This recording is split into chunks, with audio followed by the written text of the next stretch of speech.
about 6:30 in the evening, so people can go ahead and queue up at any point. The phone number is on the website, right where you get the link to the YouTube. And as it has been for the last couple of weeks, we do not have the public in our meeting here based on the governor's executive order to limit meeting sizes. We have restricted access to the physical location just to the board members and staff needed to run the meeting, and public is available or able to watch online and comment through the phone line. So we will take roll call. I did. Okay. Yeah, I think I don't have anyone waiting online anymore. Everyone should be there. So we'll do roll call. Danielle? Here. Boyden here. Caverly? Here. Davis Folsom? Here. Dumont? Here. Tim Flood? Absent. Hussey? Here. Kinley? Here. Kugelmeyer? Here. Lambert? Here. Judy is unable to be here. White? Here. Williams? Here.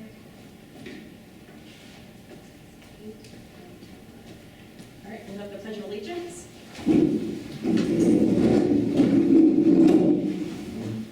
Pledge allegiance to the flag of the United States of America and to the republic for which it stands, one nation, under God, indivisible, with liberty and justice for all.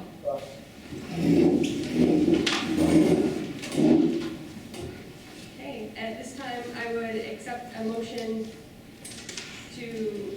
a motion to accept the minutes of the March 19th, 2020 board meeting. So moved. Second. So moved.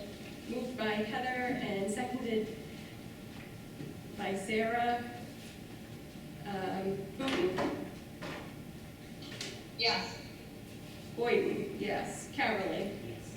Davis Folsom? Yes. Dumont? Yes. Absent. Hussey? Yes. Kinley? Yes. Kugelmeyer? Yes. Lambert? Yes. Reeves? Absent, sorry. White? Yes. Williams? Yes. So that motion passes 11, none abstained, none opposed. I take it that was 11-0-0. And I would entertain a motion to accept the minutes of the March 26, 2020 special board meeting. So moved. Second. Moved by Danielle and seconded by Katrina to accept the minutes of the March 26, 2020 board meeting. Any discussion? Okay, seeing none. Booten? Yes. Boyden, yes. Caverly? Yes. Davis Folsom? Yes. Dumont? Yes. Absent. Hussey? Hussey? Yes. Kinley? Yes. Kugelmeyer? Yes. Lambert? Yes. Absent. White? Yes. Williams? Yes. That motion passes 11, none opposed, none abstained. So that's all of us, 11-0-0. At this point, we'll take citizen input, so if anyone has any input on any of our agenda items, now is the time. There's currently one, if you take the phone up to hook, I'll connect it for you. Okay, thank you. Make sure they introduce themselves. Yes. Thank you. You are live on the phone, so could you go ahead and introduce yourself, please? Hi, Ben Ken. Hello. How are you? Good, thank you. I just have a couple of questions. Last week, when the superintendent was selected, the data from the survey you guys collected was kept private, because you didn't want to have an inside track for anybody. Are you going to release that data now to see how people felt about the district now that the interviews are over? We're not actually at a point where we're answering questions. We're willing to take public comment. Okay, then we can just throw these up for comment. Everyone's aye. Also, are there going to be any release of how the responses and the interviews went anonymously to support that the best candidates were chosen? Again, at this point, we are taking public comment, and it should be restricted to items on tonight's agenda. Okay, when will the budget be released for people to find? Because I've been looking for potential drafts or anything. Yep, we will be discussing the budget tonight. We are moving ahead with that, so I'm sure that we will have one posted shortly. Okay, thank you. And just one last comment. I was looking back and I was trying to find at the time when the vote was taken to have the interviews and executive sessions held with the school board the last Saturday. And because anything done in the executive session must be done with a 3/5 vote public. So I was just wondering if you could potentially refer me to when that happened. That's my last comment. Thank you. Have a good night. Thank you.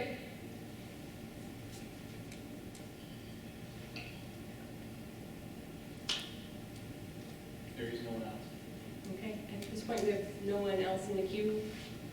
The queue has been open for about 40 minutes at this point. Give it a few seconds.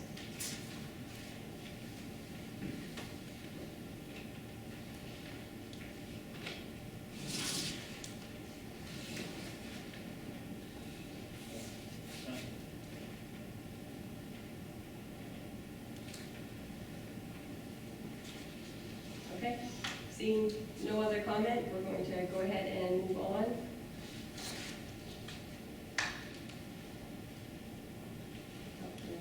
Yes, okay. Under old business, I actually have a couple of updates from last week, if that's okay, before we jump into the plan. At last week's meeting, it was requested that we find out what happens if the chair and the vice chair are both sick. So I did go ahead and do that. If the chair is ill, the vice chair would step in. If the vice chair is ill and can't attend meetings, the chair would just continue on. If we were at a point where both the chair and the vice chair were ill, Robert's Rules of Order do outline a process, and what that is if both the chair and the vice chair were ill, the secretary would call the meeting to order, and the members would go ahead and vote for a chair pro tem, and that would be a chair just for that night's meeting. And that is the path that would be followed at each meeting where the chair and the vice chair were unable to be there.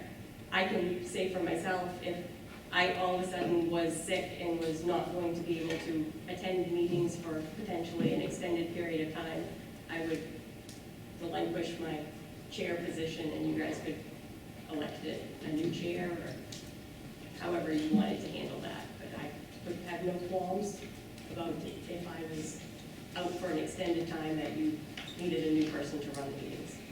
But that is the process outlined by Robert's Rules of Order.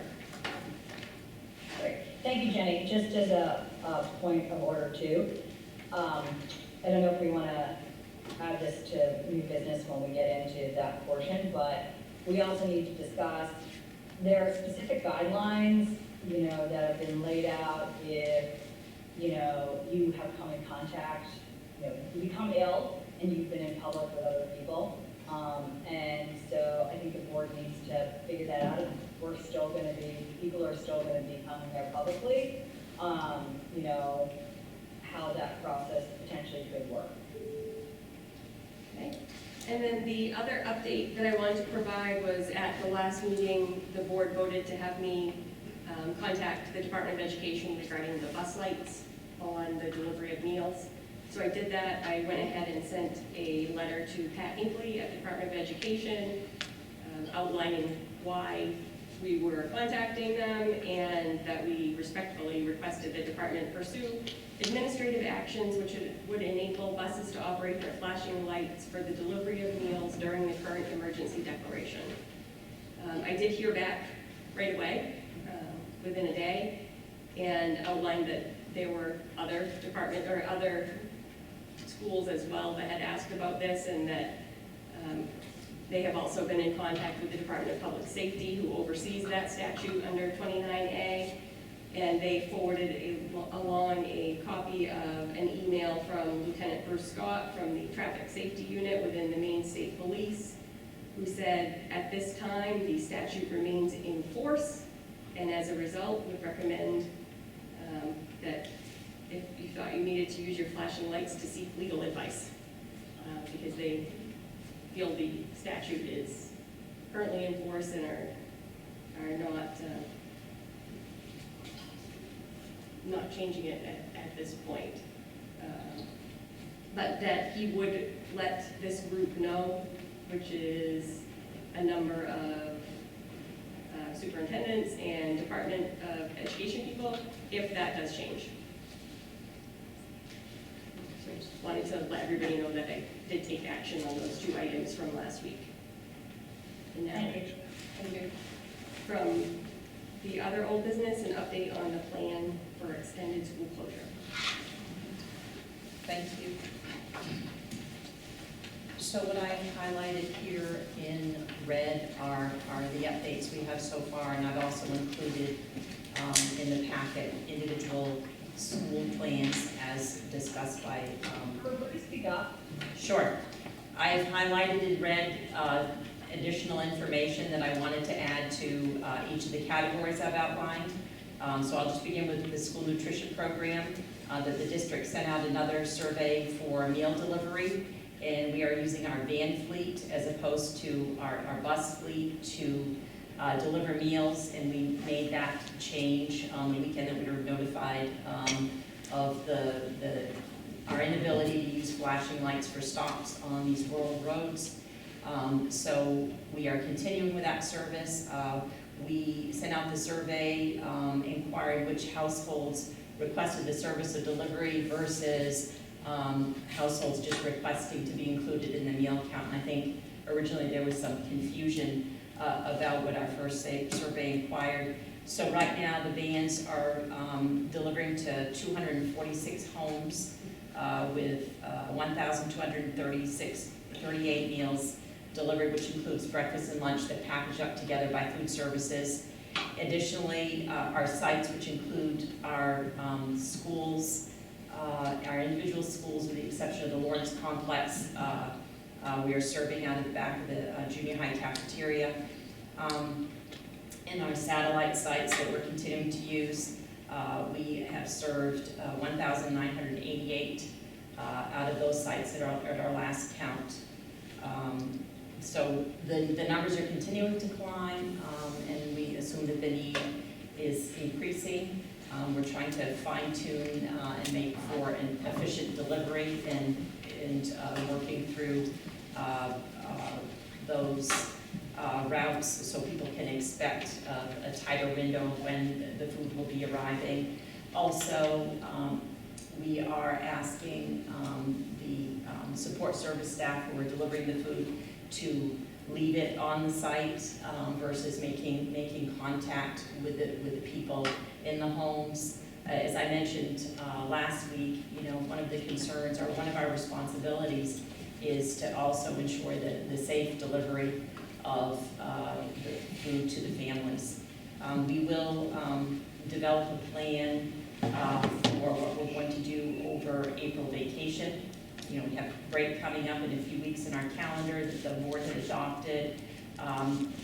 The guidance we've received as far as our nutrition program is that right now, and that may have changed in the moments that I last looked, we will not receive reimbursement for those meals during a vacation closure, but I think there are going to be some exceptions allowed. And we think it's important that our food service staff do have a break, and they are expecting one, and they certainly are entitled to that and will provide one. Hoping that we can package up meals in bulk in the few upcoming weeks, and it'll be non-perishable items, and we can have that ready for delivery before break happens. And that'll take a little more organization. We'll probably have to use our box trucks for that, but making sure that those homes that we're delivering to now get the meals we need. And of course, we'll have also those meals on site. But that is something, that is in the works right now. Moving to learning from home, and the direction I received from the board last week was that we provide more in the way of learning opportunities for students and their families. The elementary schools are continuing to send home, they were K-3 packets, and now with the laptops deployed with our one-to-one computing K-12, we'll probably send home packets that go up through first grade. We've required teachers, to post up, produce, whether it's recorded or some lesson written in a Google Classroom, at least 3 lessons a week. And also post office hours. That has been clearly communicated to staff, or their availability to students and or parents and families. And we also ask teachers, especially in the elementary settings, to set up provision for some parent-teacher conference as we're initiating this. So this work started this week with a step up in some of the availability of lessons and activities, and we're calling them learning opportunities. As if I could just refer to what we've outlined here, the substance of remote learning is a system that provides access to exploring concepts, educational experiences, reinforcement of prior learning and practice, and some form of academic engagement that is clearly in a different format than what we're accustomed to delivering. So to bring this online up to speed, it is not in a state of perfection right now. We had been in the process of training teachers, providing them tutorials, and getting them what they needed so they could deliver in this system. It is not synchronous. These are, if you will, more like a flipped classroom model where the sessions are up there, the students have an opportunity to access them in some form, whatever form the teacher has posted them up, and then there's time, probably within a 24-hour turnover, that teachers are available to answer questions that come from students again or parents. What we don't want is for families to be overwhelmed and stressed over some perceived expectation that students access everything that we're sharing out there. And I have heard from families in that regard.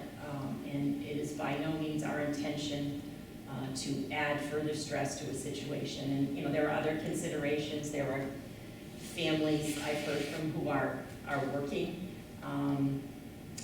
where older children are in the home caring for younger children, and parents are returning home and thinking that they need to access all of what we're sharing with them. So that's a discussion point that we'll get to in a few minutes. But there is more out there, and there are clear virtual office hours, if you will, that principals have asked teachers to post, make available, let us know when they're available to our students and families. The other piece of this is how we are gauging how many students are accessing what we're sharing here. And right now, I've asked principals to communicate with staff that we're marking participation and then somehow recording it in some forum. We're going to see an example, a demo in a minute on how teachers might do that. We can certainly house it in Infinite Campus because that seems to be a consistent place where the rosters are. What we're trying to discern, at least in my mind's eye, is who out there in the way of students and families are not able to access what's there. And the frequency and the amount of checking in they're doing. I spent an hour and a half or so this afternoon on a conference call with the broader Kennebec superintendents, and we are all in a similar place and trying to sort out the issue of grading or credit or accounting for work product that a student would produce, when it's really, we're casting it as an opportunity, unless the board decides otherwise. I don't think we're in a position to require that right now, and I don't know how that will evolve. But, you know, I do have concerns for those who want to access. I think we have a sufficient amount right now available. And just right now, just gauging who's not connecting with us and following up with those students in a way of trying to see how we can support them. The quarter's closing and new quarter's beginning. We are not going to mail out report cards right now. That system was suspended when school closed. We don't have a grading scheme designed for this right now. You know, March 13th would have been the last point to record grades for assignments. You know, teachers might have had some work that hadn't been graded yet and entered in the system. Parents can surely see the portal, and students can as well. And if parents have difficulty accessing, there's a separate parent portal to please contact the technology department, and parents ought to be able to see what's housed in Infinite Campus, but that system is designed for a whole other system. And we're trying to sort out what is a fair way to represent or provide feedback to students. I mean, that is the purpose of a report card or any kind of grading and reporting, is to provide feedback to students and their families on how a student is progressing. And right now, what we're sharing is optional, with the exception of high school courses that are the advanced placement or the dual enrollment, and we are trying to help students meet what higher ed is outlining. We don't want to have them miss the opportunity to earn college credit. But what our system looks like as far as credit is something that needs some discussion, and it needs to evolve. And we would probably benefit from some guidance from the Department of Education as well. So that is part of the model that's in the works. And we want to be sure that our expectations are consistent, and that different teachers in one content area, one grade level, aren't expecting this much participation for whatever credit or whatever that looks like. There's been discussion of pass-fail. That is yet to be determined. And I think as we ease into this and just take a look at how readily what we're putting out there is accessible to students and families, will be our starting point. I've asked that educational technicians service some supports for those students identified as needing that support, whether it's through an accommodation in a regular education class or a direct service resource room. And there are resource room teachers organizing materials, again, to reinforce concepts that have already been taught, or provide other learning opportunities. We've also talked about looking at topics within the curriculum, but we are not in a place to go through the paces of a curriculum. We're not able to do that right now. And we aren't the only ones who are not doing that right now. We are in a similar space to at least what I've heard from the Kennebec superintendents, quite similar.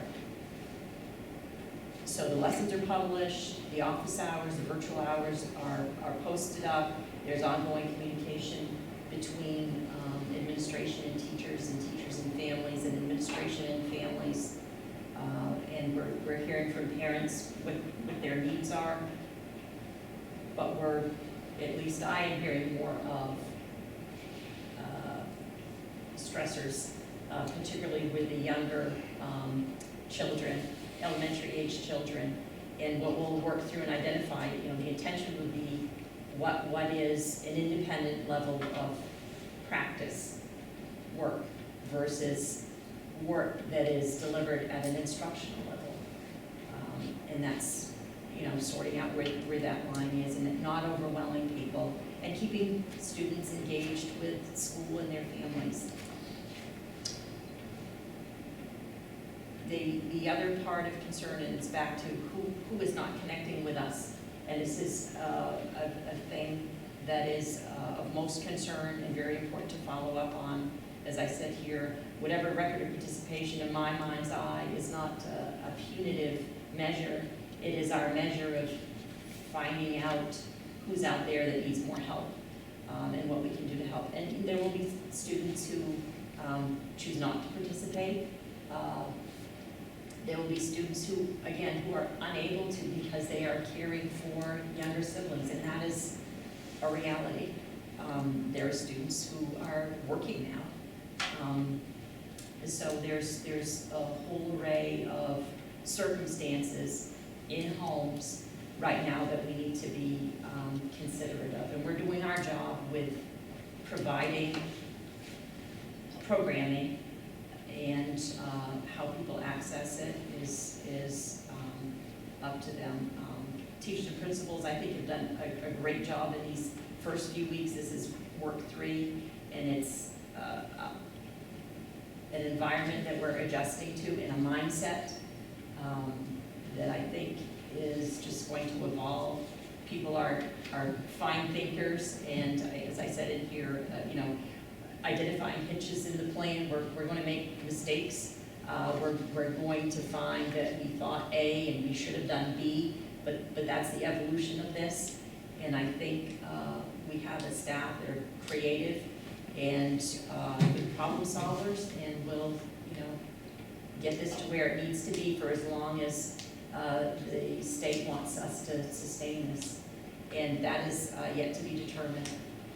So for that instructional piece, I've included the individual school plans. They're all very similar. They had the components that the board had asked of me last week. Through school closure, through the end of the school year, the actual close of school, whatever date that's going to turn out to be, we will just continue with this process unless I get new direction from you. And I will just go to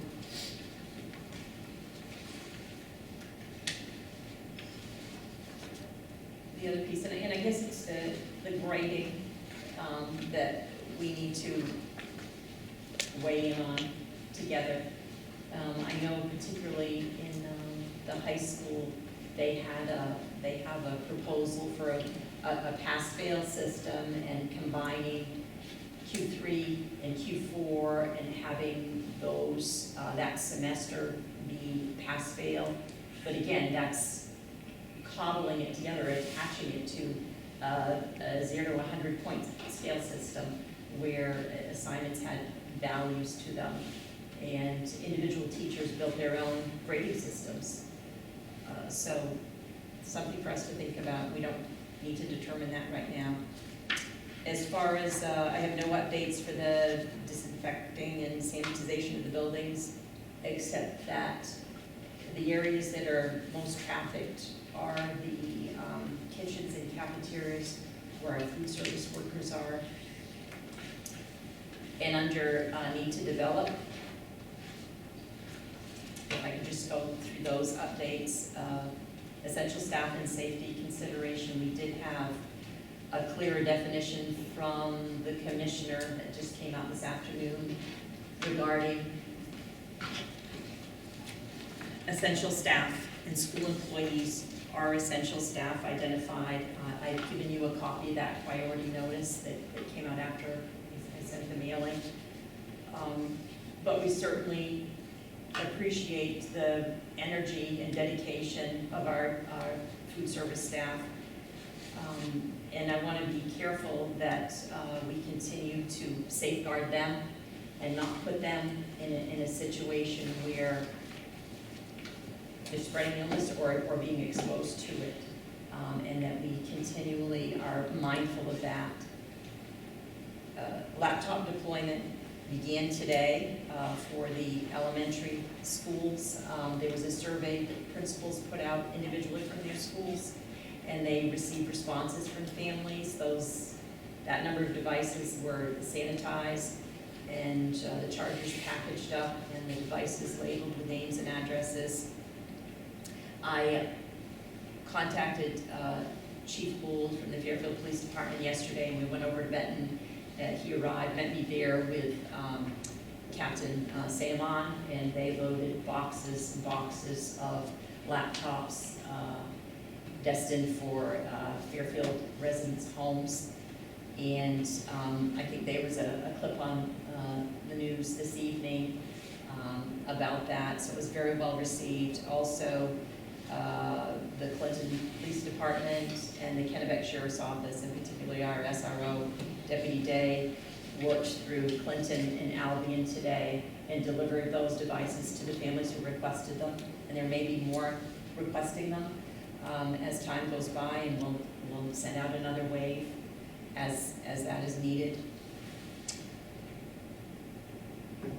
Back to efficient and safe delivery of food service and looking to continually reevaluate that model. I talked a little bit about a consideration for April break. But again, tightening up that, or limiting that contact between our staff and community is important. And we're trying to do something that kind of, it doesn't collide with recommendations, but doing our best to avoid that contact. Have you considered doing like 3 days a week instead of 5 days a week? Or? We have that. That is something that will limit that contact, but it also, the volume of meals churned out, because they're also packaging up that, and I've talked to some area superintendents. They've pulled back on that day-to-day. I talked to one who said, we did that, and I think we're gonna go back to the 5 days a week. So we can make those adjustments. I think dealing with the upcoming April break and all that packaging is going to be a challenge, but our families are dependent on this, and we're reliant on our staff being able to do this work with us. So, yeah, make it more efficient and take the load off. Roberta? Yep. Can we provide them, for us to pay for, like, if they're going around to wear masks, which is kind of like the new recommendation from CDC and others. I hear about people getting sick, and I think that needs to be a discussion in the board, because the other thing is obviously with any instruction that we're doing here, and teachers are gonna get sick, there's just no question about it, and, we need to be careful about setting this expectation about any service that we're offering, what it's gonna look like, because it could evaporate, we're not gonna be calling ourselves to do that. So, like all the teachers that are going through this right now, I'm living this experience myself, right? I'm teaching a flipped college classroom that was not meant to be, so I totally get where they're coming from, and the concerns of parents are incredibly valid here, because I have students all across the nation, and some are in some of the hottest spots in the country right now, and I have very different expectations for what their work looks like, given the whole mental aspect of it. So that's very real, and we need to be very aware and considerate of that, and thinking of everything that we do. But if there's any things that we can provide to people who are on the front lines, we should really look to do that, because their health and safety is the most important in this, and we need to support them in any way that can be. So. That has certainly been on my mind from the beginning. That was part of what I had originally incorporated in this last week and spoke to. And whatever form this takes, what is sustainable? Yeah. Even putting buses on the road, we have flashing lights, but we also have a huge geography here in this school district. And, in some ways that doesn't compare to local school units. We also have strips where people are traveling at high rates of speed. The shoulders on the roads are soft right now, and for, you know, a big vehicle like a bus to get out of the way, those are all considerations. Also, you know, using the vans, and we have people in close proximity, so sorting out what's going to be sustainable, because it's vital that families have access to this food. On site, staff are able to prepare it and not have that contact. It's out on the table, it's away from that contact, and people are picking the food up. But when you're in the business of delivering door to door, it's a whole different circumstance. But some people are not able to get at, you know, food. We've tried with satellite sites. We'll continue to move those around and get a feel for it. Could we put a satellite site in a place where more people could travel themselves to it? And again, you know, we're trying to refine it, but I'm bearing in mind that we need for people to stay healthy and not put our staff, you know, at risk. So that is a balance. The other part I have, a longer-term plan for the educational program. So what I've outlined here is a plan for closure through the school year. I mean, no announcement has been made yet, but I feel like we're careening toward that. And that is something that is likely a reality. As far as what I said earlier about refining our activities, so we have low frustration. You know, some students are frustrated themselves and, you know, wanting to complete something to perfection, and it's overwhelming. What we've put out there is maybe not so readily navigated by an 8 or a 9-year-old, and trying to sort that out. It's hard in this form, where older children are better able to navigate that. You asked about a plan for when we reopen in the fall. We have suspended delivery of curriculum as we know it, and we know that, and there'll be gaps in what students have learned, you know, in addition to some of the normal regression that happens over the course of a summer. I do have NWEA, the Northwest Evaluation Tool subscription in our budget. We have used that for 6th grade in the past, and most recently, consistently for 7th and 8th grade.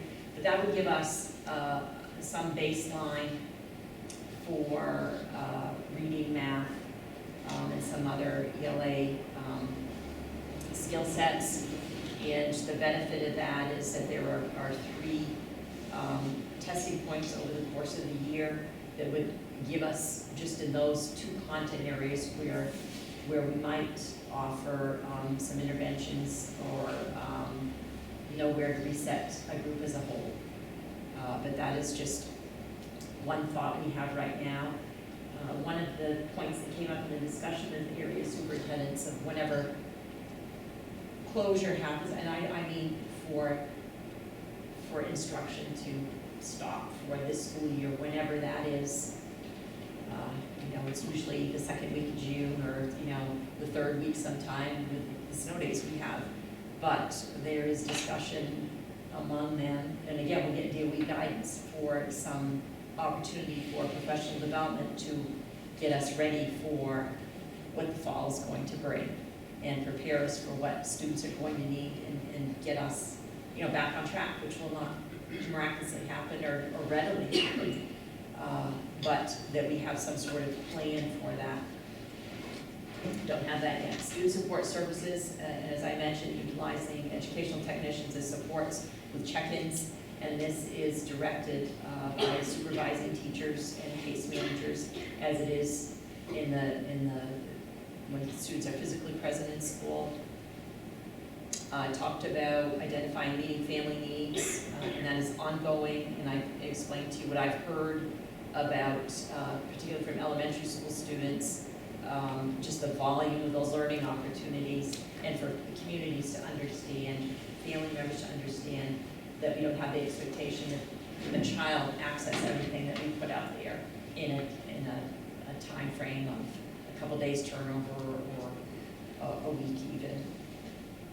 And once you've processed this and we, adopt a plan, I will communicate that out to community stakeholders. I've mentioned quarter three ends tomorrow, and having a discussion about grades and participation and the distinction between those two. And we have a system that I have suspended, the reporting system, because we don't have a plan to make that fit right now. I think that's readily understood. We want to be fair and consistent with whatever we decide, and that our decisions are informed by implications. High school graduation and grade 8 celebration are two of the pieces. I think with the sixth grade component of readying those students for the junior high school, I believe the counselors and the principal have already made those visits to sixth grade classes, which happens traditionally. The seventh grade orientation, grade 9 orientation happen just at the beginning of the school year, traditionally.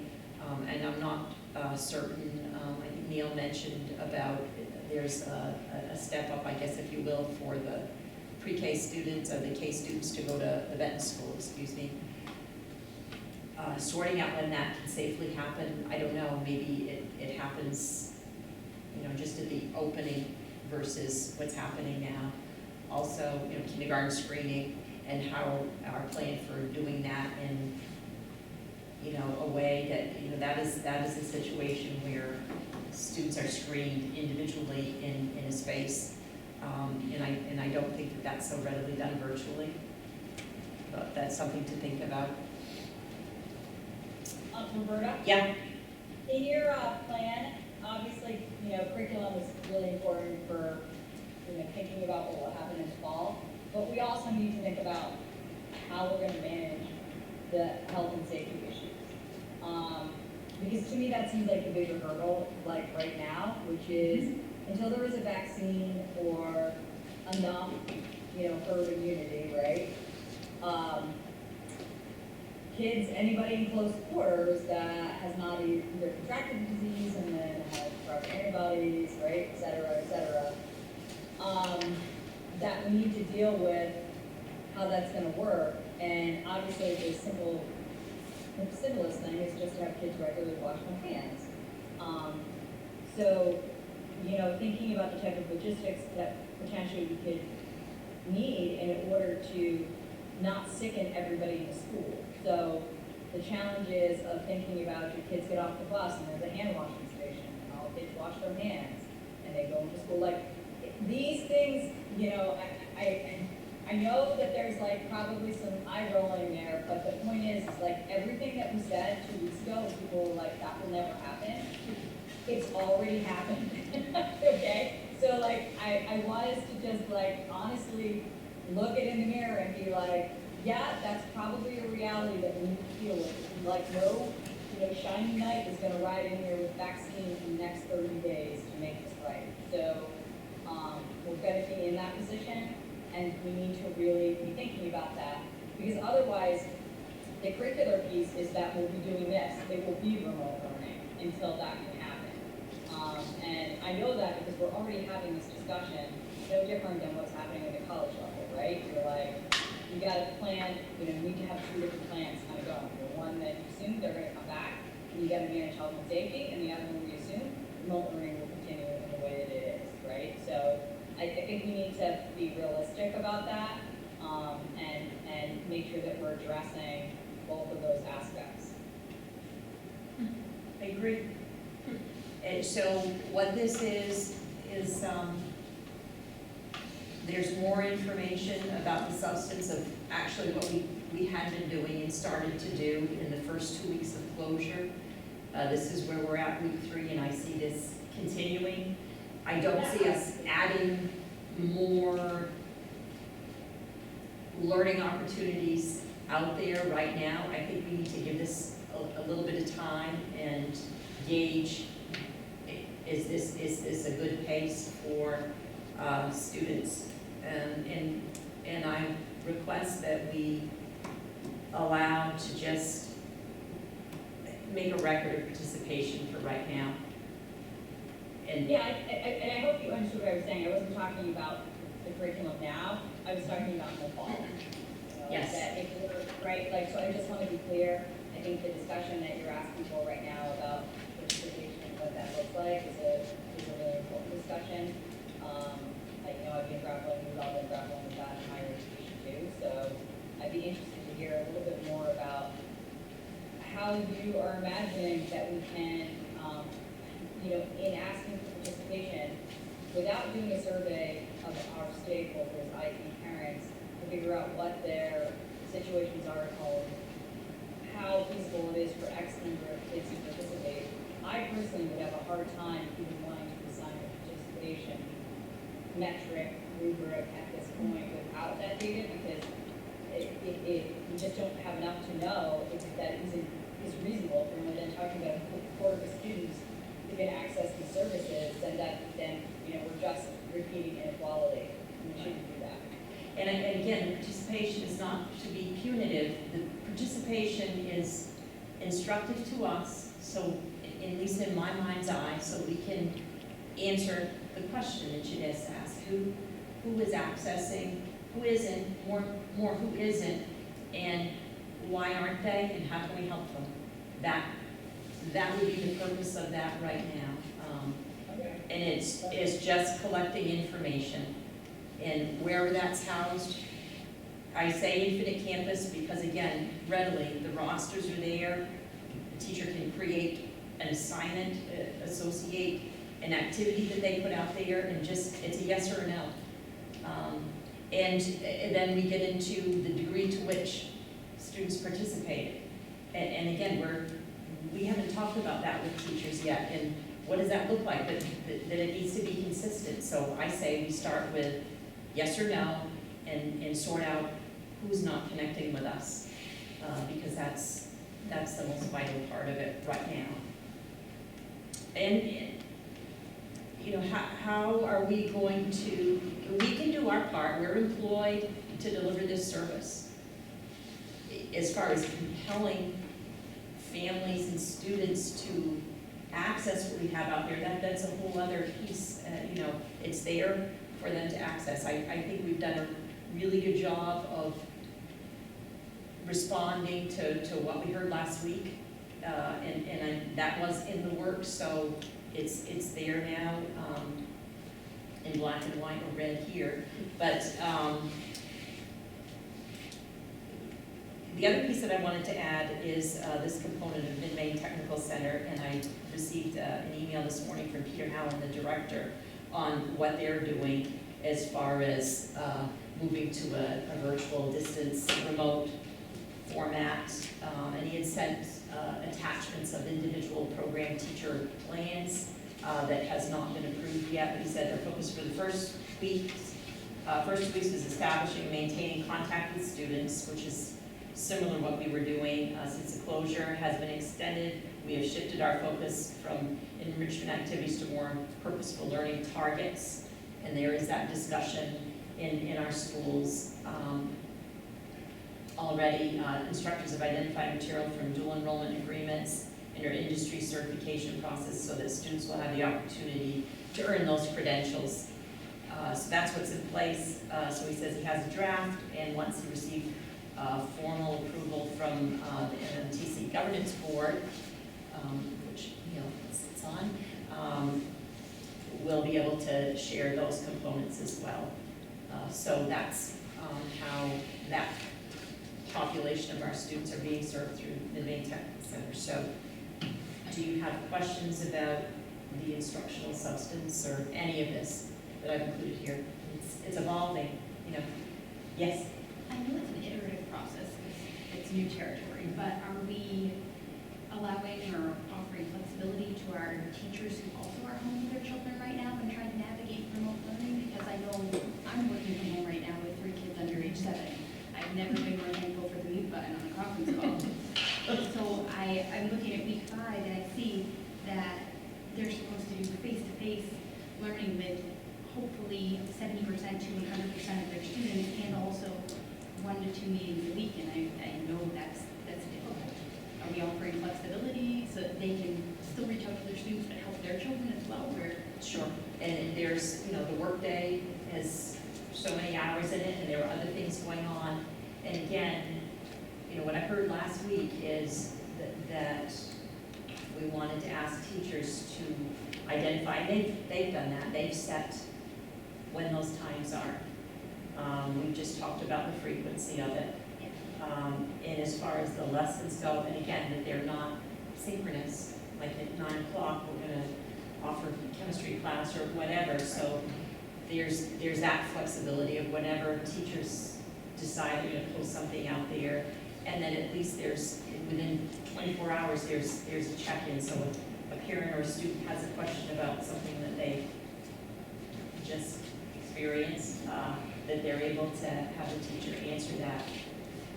The face-to-face piece, again, I heard last week that was important, that particularly with parents of elementary students, that the teachers made themselves available for that in that forum, so they could, lay eyes on and, have that conversation. But yeah, we understand that too. Everyone's been kind of thrown into this environment that is not anything like, your typical work environment. So yes, there's lots of flexibility. Okay, I just want to make sure there would be flexibility. I know it differs with age group, where high schoolers are able to jump on a computer and they can do it themselves in some cases, not all. And the younger age group, from personal experience, I know that's a little more difficult because my husband and I are both working. Our teachers have been doing a fabulous job of staying in touch daily though, but I know that can be a challenge if they have children in their home as well. I'd just like to thank you, Roberta, for working with the administration, and special thanks to the teachers. Being a teacher myself, this is a whole new learning curve. This is not what we went to college for, to instruct over the internet. We instruct face-to-face. The staff that I've talked to, they've been spending many hours researching different ways, different platforms to use to provide education to the students. I think we also need to be careful that we do have a starting point, and this can change. We may have to back off a little bit. We may be able to add, but we cannot push this on to our staff or to our students in this district. Madam Chairwoman, couple of requests. Would people who are present at the meeting physically identify themselves when they speak, because it's extremely poor. We need an additional microphone. Superintendent is coming across audio very poorly, as have been the speakers. Thank you. So this is Ray Davis Folsom speaking, and I was just thanking the Roberta and the administrators and the staff for all the work that they have put in. This is a learning curve for all of us, and we have I feel, very detailed plan that probably took some time to do and organize. Though I want to just caution everybody that we may need to make adjustments on this. Sometimes a little is better than more. We need to keep in consideration of our students and our staff. Commissioner Macon posted today that she's heard a lot of comments about the study support that the schools have provided, the nutritional services that are occurring, and human connections, which I think we've indicated that we need to make sure we've reached every student in this district, at least put eyes on them or talk to them. We have a lot of challenges ahead of us, but I am I am thankful for our staff for what they've done so far. It is a very stressful time for all of us. I know I've been stressed to the max, trying to figure out what I'm going to be doing as a teacher, and talking with staff here in the district, it's the same thing. We're all dealing with the same thing. We want the best for the students. Yep, absolutely, yes. Yes, okay. I completely agree. Thank you. Beth, I'm trying to unmute you. Thanks. Thanks for this, everybody who worked on it and all that's happening, around the district. I would just ask, that we have more, we just received it, and so I haven't personally, and I'm not sure if anybody else had time to really read through and process and think about that, and if we're, and so I would just urge us, and, that this is not to not take a vote, this is not a vote of approval at this point, we've just received it, and I'd like to have more time to consider it and have more discussion once we've had time to read through it in a way that we can be thoughtful about, what we're gonna pass, because this becomes our policy, for the way that we'll handle the rest of this extended, outside of school learning opportunities that are happening, and so that's, I would just urge, because I suppose we can't talk about it more tonight, if people want to, I just want to be clear that this not be, recorded in our minutes as our approval of this, as we haven't had time to really fully consider that. But I I also, wonder, why would we adopt this as policy? Yeah, why would we do this? We are required by the state of Maine to pass the plan that will stand as policy for how the school year will end. We don't have a clue as to When how the is school that- year is when- going to go. I'm reading from the DOE right now, and it says, although we are not requiring districts to share this remote learning plan, that's like the first sentence. That came out today. Just give me a minute, I will find what you were looking for.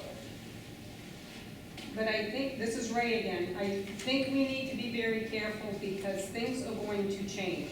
And Yeah. right now, school is closed until May 1st. We don't know where we're going after that. I mean, we can probably take an educated guess, but things are changing. They changed, I mean, they were changing every hour the first 2 weeks that we were out. They've slowed down a little bit, but that doesn't mean something's not gonna change tomorrow or in an hour. This is Katrina, I'm on the Zoom, I didn't know, other people don't know who it is, you're at the meeting, that's why I announced. I do have been reached out to by a lot of our staff, a lot of our teachers. I am very, very confident in them, I trust them wholeheartedly, I think our administration is working very, very hard. They are expressing huge concern about being simply overwhelmed. I have been reached out to by many parents that are very, very overwhelmed. I foresee, like I said 2 weeks ago, that we would now be in a shelter in place, and we are. I foresee in 2 weeks we are going to be in a much different situation with many people sick. I think we have to go about this extremely easy. I will advocate for our teachers and administration that they are doing an amazing job. They are not doing nothing, they're doing a lot. And I know Roberta has spent a lot of time on this as well. I just want to be gentle. This is Cara. I want to echo that part about being aware that people are going to get sick. I think that, we're making some assumptions about services that we can continue to deliver. I think we need to be very realistic that that probably is going to happen. And if it doesn't, great, that's fabulous, But I think, again, we need to be like living in two worlds, one in which we anticipate what this looks like for us, and the other one where we're like, okay, well, in an ideal situation, maybe that's what we would like to do. But I want to go back to the health and safety, Roberta.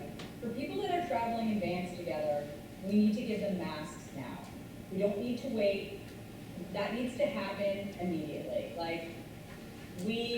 They're still figuring out about transmission of the disease, and until there is much more testing, we just need to err on the side of caution. So if we're not doing that, we need to supply that.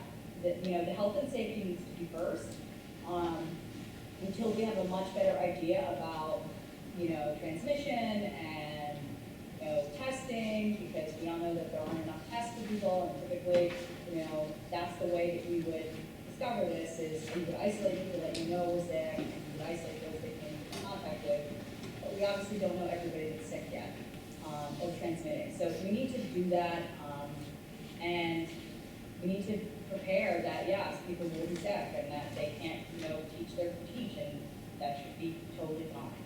So, I just. Yep, go ahead. Thank you.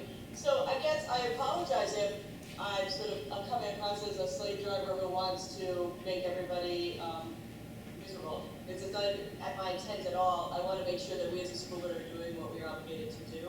And Cara, everything that you are saying is why we need to have a plan that we approve and we can support. Yeah, Because absolutely. if we have people getting sick and we don't have something that we've asked, where we have a plan for what we're going to do and that we support and believe in, this is not just about Beth thinking that everybody should be getting more classes or teachers should be offering more opportunities. This is about all areas of MSAD 49 over which we are the governing body, that we have to have a plan that isn't where we just keep talking about things we'd like to have. It needs to be in writing. And what the state of Maine has put out, while we are not requiring you to enter your plans, the responsibility falls on the school board. You must receive school board approval for continuity of education plans. There is expectation that 100% of SAUs are making every attempt to provide continual educational services for students. No separate application of the waiver will be necessary. We just need to upload the minutes from our school board meeting where our plans are approved. So that is the weight. The department is not going to approve them, it's on us. If there are lawsuits, if there are issues that we have later on, whether it's with teachers' contracts, whether it's with health and safety issues, whether it's with parents who don't feel like we have lived up to our responsibility to educate children, will fall on us and what we have done. And all I'm asking is time to look at that, to be thoughtful, every single one of us, about the multifaceted thing that's being asked of our school district, and for us to do our jobs and help, not put it on the backs of the people in the school and the administrators and the students, but to do our part of this and review it and support our administration while they're trying very hard to keep the daily routine up. That's all I'm asking. It is not a spirit of trying to be unkind or unreasonable to the people who work in this district. It's out of a feeling of responsibility and dedication to them and our children and the people who are paying the taxes for a budget we're about to try to pass in the next few months. So I think, please understand where I'm coming from and what I'm asking for. Jenny, I have a question. This is Danielle. Beth, is there a time frame in which the state is asking for these plans? Not at this point, no. Okay, thank you. And, this part again, yes, Beth, I don't think anybody's disagreeing with what you're saying. I do think the organization, and you're right, we need to process it, but if you can just me scanning it, we need to maybe go back and, make some recommendations about categories, and ways to think about putting those in categories. So for example, we have health and safety, and that's one area, it's just a way of kind of presenting it so it's cognizant, because when I scanned through it, it was kind of all over the place in a couple different areas. So, and I want to go back and be like, yes, this is a lot of work that people are doing. It's on very short notice. Just like Ray said, I teach. I'm a teacher, right? I'm a teacher, and I get it. I'm grappling with that. And I sit on a committee at Colby that's all about supporting the faculty there so they can do this. So I'm not like just saying that. I'm like, yes, I get it. I totally get it. And it's, kudos to our staff.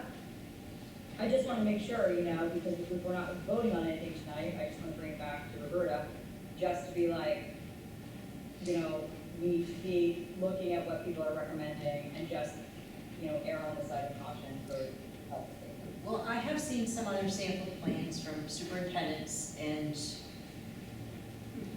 it's probably equal in substance and detail. Like this one category, so nutrition, learning from home, and disinfecting and sanitizing our buildings. I have more information, when I generally say cleaning by CDC and manufacturer's recommendations, I can include all those protocols. Brad Carr provided me with shots of the products we use. There's a note in here, and this is something that I shared at the last meeting. Staff are wearing gloves and washing hands regularly. We right now do not have access to face masks. Scott is trying to get a hold of those, and I don't think that that's uncommon, that an organization is having difficulty getting at them. But, there are other emerging requirements or recommendations out of CDC, in the food service industry. Teachers and dentists, they have studies on effectiveness. They don't have to have regular, this would be paid for hospital staff, but they can get other things that we don't know. But I can put that detail in if you'd like. As far as the educational piece, yeah, I would appreciate your feedback and the detail that you wish to see. Madam Chair, Yes. I want to react further to the idea that we need to approve this as school board policy. It's something that is still being put together. We are designing a system that we have zero experience with. Everybody thinks that distance education is the magic solution to everything, in spite of the fact that people that are trying to instruct don't have the computer, don't have the technology, don't understand the technology, and the teachers that are teaching through technology aren't, if they've never done it before, very familiar with what they're doing. I think that we're working under the superintendent's direction now. I think the administrators have come up with a reasonably good plan.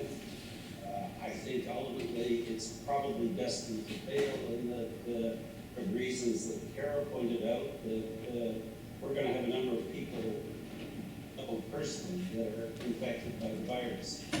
That's when a lot of it will go right out the window. I think, too, that the emphasis on learning when teachers don't have access to all of the environment that they're traditionally used to and taught to function in, it's going to be pretty hard to hold them accountable for it. I think that one element that we need badly before we finalize this is we need input from people that are actually out there trying to make this work under very stressful conditions. As one teacher pointed out to me, I have my own kids to worry about.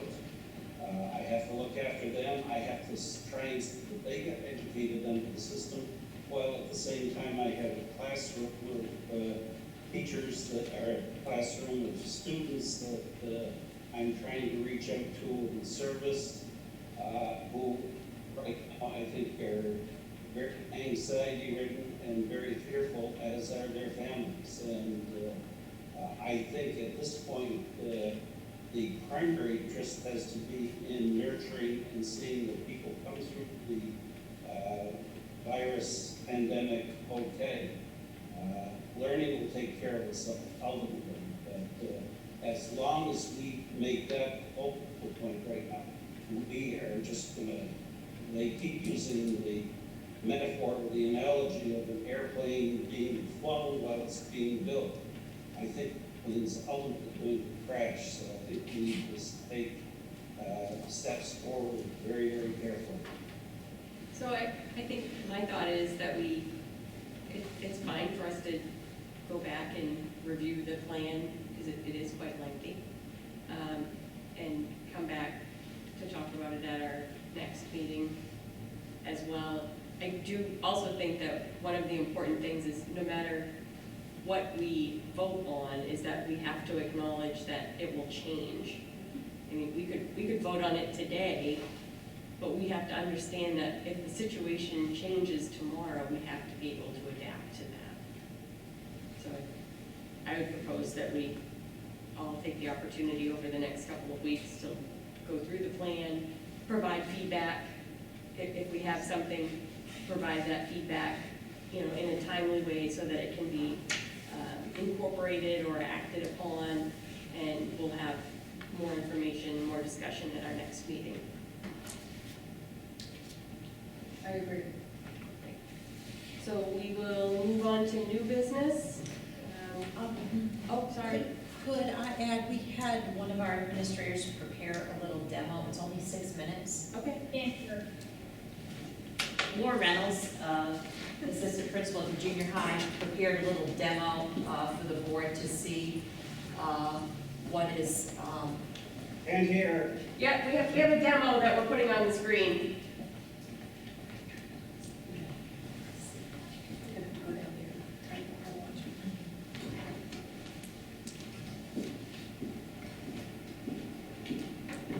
Why the demo is happening, you know, I definitely prefer to, you know, I know you're looking to us for some stuff. You have to turn it back up. You know, let's just say that Beth wasn't on our school board, you know, the communication essentially to say, hey, we've got to put a plan together, we would have done that, and you are doing that. And so I really look to, you know, you to basically make those recommendations for us, because I think a lot of people are, you know, just wrapping their heads around all those different types of, you know, issues that are popping up. And I think pointing out the pitfalls that you have so far, you know, in regards to access, health and safety, et cetera. So that's very helpful, and thank you. Of course. All right, are we ready? I agree with that, Carb, and I wholeheartedly trust the superintendent to do that, but I ask you to please talk to the people that are on the front lines doing this and what they're doing, and maybe they have some amazing ideas that would help. And I know teachers are just as passionate about teaching these kids as anybody, and I know that's what they want to do. They're teachers, that's what they do. But just like maybe a little of their input would create a wonderful collaboration. Can people, is my screen shared so that the Zoom people can see it?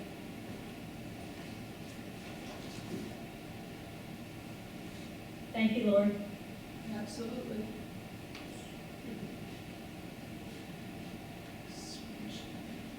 With the green, right? Yep. My eyes will.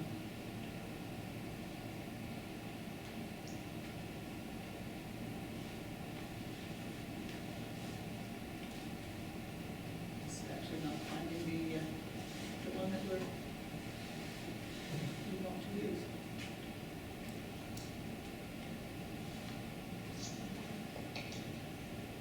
Oh, yeah, there you go.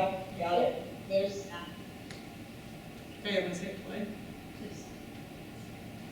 Good evening. The purpose of this video is to give you a virtual tour of the virtual learning environment at MSAD 49. The technology department has created links to each of the school's learning resources on the district banner page. The learners in our community were directed to go to these links to access a variety of learning resources. In the initial phase of remote learning, the goal was to provide as many resources as quickly as possible to the community members that became responsible for guiding their learners during the initial shutdown. In the creation of each school's resource page, the technology department created a template with common resources for all of our students on the left-hand side. On the right-hand side is a listing of resources by age level or classroom teacher, depending on the organization of the school.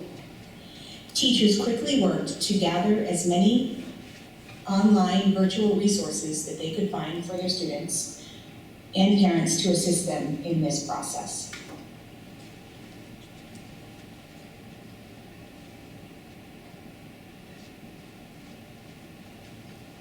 With the extension of the shutdown, it has been necessary to adjust the content on these pages to meet the various learning needs of students based on their grade level. Teachers realized that students and community members needed more structure provided on how to implement the learning opportunities at home, and so began Phase 2. This portion of the video will highlight the changes made on the Lawrence Junior High School Learning Resources page. The teachers at the junior high school have created weekly suggested learning topics for their content area by grade level.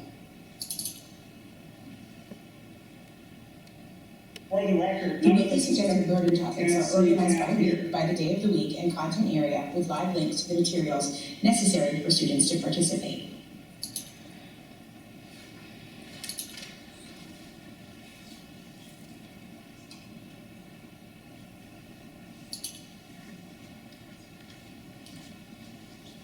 The resources are also connected to the teacher's Google Classroom learning pages as well. The teachers are collaborating to refine this format to develop a set of weekly topics for students that will be more conducive to virtual learning environment. The content area teachers are working together to provide a consistent learning experience for our students, regardless of their assigned classroom teacher. And now for a peek into Lawrence Junior High School Google Classrooms. The teachers have created and set up classrooms that are linked to the online learning resources that are found on the banner page. I'll show you a couple of examples of how this is helpful to our students. So for this teacher, they posted a link to their students that takes them directly to the MSAD 49 website, where they can access their learning schedule for the day.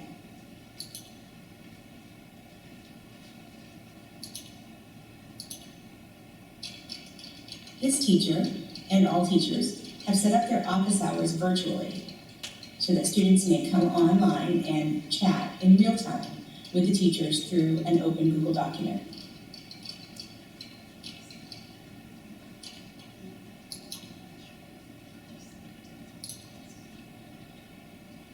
So this teacher will be available to his students between noon and 1, and what will happen is a virtual and dynamic chat will start with the students coming in. So once they start typing, the teacher will see that the students are in there. And we've also given them some ground rules for how to behave during those office hours. So just to be kind, respectful, and remember that all of the comments are made public to anybody in the chat. And then teachers are retaining a copy of this so that they can reference questions that have been asked in the past.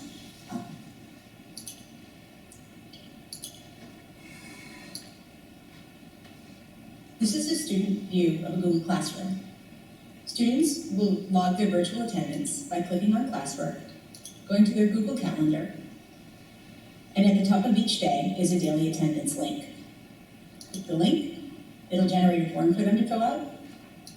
The student will provide their student's name. It also tracks their email in case they don't put their last names, which junior high school students are famous for. They log the day of the week that they did the work on and indicate what grade they're in. They indicate what class they worked in, and if they try to click 2 classes, we're going to discourage them because we want them to check in for each content area that they work in separately. Then they're provided an opportunity to give some feedback. I think I know what I'm doing, feels great, I think I got it, versus I have a question, can you please contact me? And that information will be forwarded to the classroom teachers. Student hits submit, and the virtual attendance has been sent to Virtual Land, where the administrators and secretaries will be able to access that information to track what students are accessing the learning resources. The Google Form responses also generate some canned graphs that analyze the data pretty quickly. So those will be available. The plan is to separate the attendance out by day so that we can see how our students are interacting in this new virtual learning environment. That information will also be processed in the office by our secretaries to generate more information relative to what we might like to see, tailored to reports that will be most helpful to us. This concludes the virtual tour of virtual learning at MSAD 49.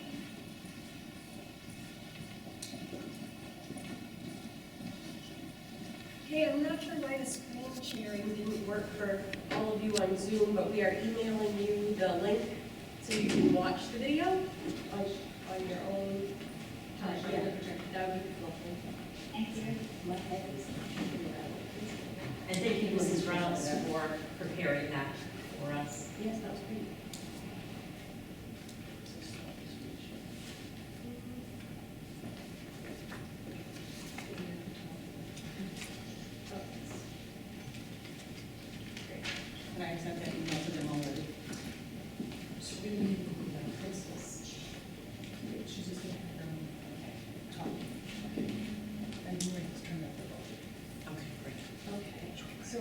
Now we're all set to move into budget? Yes, we'll hear from our building principals, and then we'll hear from our special education director, so we'll begin with Lori Lee. Okay.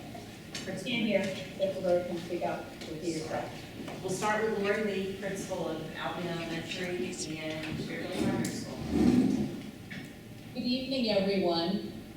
I'll begin with Albion Elementary budget projections.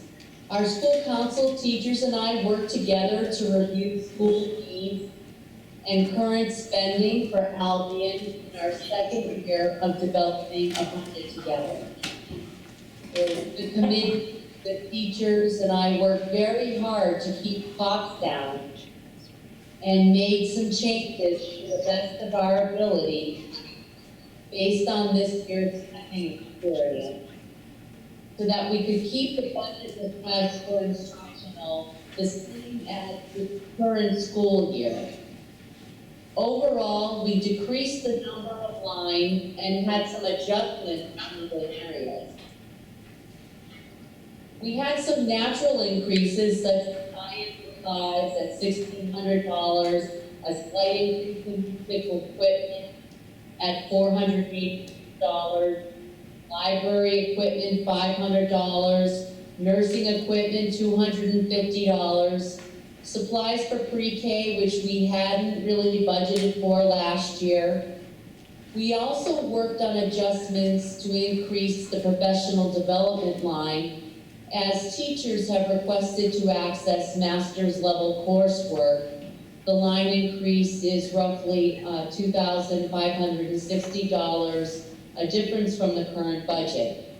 To be able to do the things we really targeted that I just mentioned, we looked closely and adjusted the following lines. We decreased the student printing line, since we're not printing the handbook by a professional printer, by $200. Nursing travel in district will now be shared with Fairfield Primary, and so there was a slight savings of nurse travel in district at $410. Nursing maintenance of equipment is a savings of $180. Principal conference fees and travels now split between the schools, so there's a saving on the Albion lines at $440. A decrease of $1,390 in K-6 teaching supplies. We decreased the book replenishment line by $1,915. AV curriculum was decreased by $754. Furniture decreased by $2,400, and music supplies decreased by $200. So these are the adjustments we determined in order to take care of the areas we really wish to fund for this next budget cycle, especially the professional development line for courses, master's level courses that the teachers have requested. And moving on to Fairfield Primary, our school council, teachers, and I worked to review school needs and current spending in the second year of developing the budget for our school in Fairfield. We did have some difficulty determining our most crucial spending lines, as many of the tools of School for Learning for us over at Primary are consumable, such as crayons, paint, and glue. In our current year, we continued to obtain a number of supplies from Central Supply, and although we reduced that line item amount since the first draft, it's still higher than what we had budgeted for the current year, because of the amount we use and the natural increase in costs, not fully understood through this year's actuals. So we previously, it was called General Supplies Warehouse. For this current year, we budgeted for $5,000, projected for next year $7,000, a $2,000 difference. Many of our materials are consumable for early learning in the form of disposables, such as one-time books for handwriting, phonics, and of course, we will be adding the NUIA map testing that Mrs. Hersom mentioned before. So for books, replacement curriculum this year, current, we budgeted $4,200, and we project $7,000 for next year, a difference of $2,800. There is an increase in costs for science material supplies. Our current year is at 150 and next year will be 770. Other lines I saw a natural and slight increase included field trip costs, 3,000 up from 2,000, and field trip transportation costs increases in gas and wages from 2,000 to 3,000. Overall, our budget increase came to roughly $4,385 after we decreased the number of lines, including professional development by 2,000 from our first draft. We were able to lower this line for a couple of reasons. The Kindergarten for Me grant provided a number of professional resources, and we believe those will reach into next year, especially now as we'll not complete the grant cycle the way the DOE intended with state school closure. Our relationship in the district pre-K collaborative with KVCAP is strong. They provided free professional development for our K teachers in social emotional learning, and they have committed to doing the same for next year, which is a continued focus for our school comprehensive plans aligned with our ESEA Title Fund projects that we wish to continue for Fairfield Primary. So our overall budget increase after additional cuts came to $4,385 for Fairfield Primary. Thank you. Thank you. Thank you. Mr. Wedge. Mr. Wedge.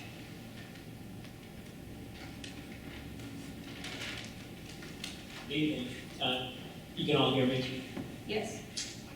Okay, so the biggest costs that I'm not going to go over are the increase in salaries and some operational costs like increase in fuel. But I am happy to share that overall I was able to, after the second round of cuts, there's an overall decrease from last year's budget of $509.